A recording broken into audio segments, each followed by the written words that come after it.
Hello hi दोस्तों, नमस्ते। आप लोग कैसे होंगे? आशा करते हैं कि आप लोग स्वस्थ होंगे, मस्त होंगे, अपने अपनी ज़िंदगी में एकदम मस्त होंगे, अपना अपना काम में व्यस्त होंगे।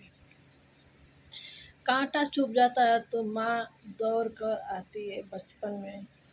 अगर कांटा चुभ गया पैर में तो माँ दौड़ कर आती है बचपन में कि मेरा बेटा बेटी को क्या हो गया है।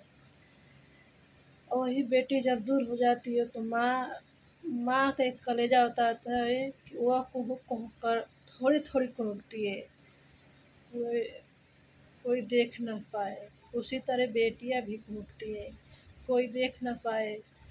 आंसू बहाती है फिर भी खुशी दिखावती दिखावती खुशी करना पड़ता है। आंसू बहाती है दिखावती खुशी करना पड़ता है कि कोई को पता न चले, किसी को पता न चले कि मैं क्यों रो रही हूँ, क्यों रो रही हूँ। अगर कोई देख भी ले तो उलट कर पूछता नहीं है कि क्या रो रही है, तो वो सोचेगा कि ऐसी इसकी आदत बन गई है। ये माँ का दर्द सबको समझना चाहिए। बेटियां क्यों बिकाऊ होती हैं? दहेज दो फिर भी बेटियां बिकाऊ होती हैं। लोग कहते हैं कि हम तुम्हें लाए, हम अपने घर में तुमको शरण दिए हैं, ये किए हैं, वो किए हैं। कैसी शरण, कैसी शरण, कैसी एक जोड़ी कपड़ा देते हैं, कैसे एक टाइम के खाना देते हैं। हम तो यही सोचते हैं कि कैसा शरण देते हैं, रहने के लिए शरण देते हैं, एक एक जोड़ी कपड़े देते हैं, रहने के लिए खाना देते हैं, कैसी देते हैं। हम करते हैं अपना हक, खाते हैं अपना हक, मांगते हैं पहनने के लिए,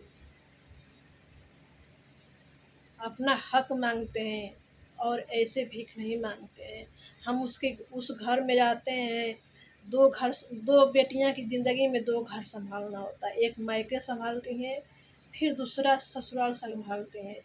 वो ससुराल में आती हैं, झाड़ू करती हैं, बर्तन धोती हैं, खाना बनाती हैं, कपड़े धोती हैं, सबके लिए चाय देती हैं, अगड़म बाइश करती हैं, सबका ताना सहती हैं।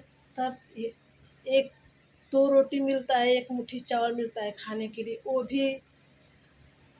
भी छिप कर मिलता है, डायरेक्ट नहीं मिलता है। एक जोड़ी कपड़ा दे देते हैं तो हम करते हैं तब तो देते हैं, हम भी एक नौकरानी की जैसे करते हैं, तब बेटियां को हक मिलता है बहू के रूप में।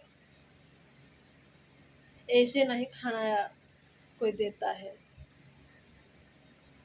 अगर अच्छा लगा तो एक कमेंट, एक लाइक, सब्सक्राइब जरूर कर दीजिएगा दोस्तों। Bye bye.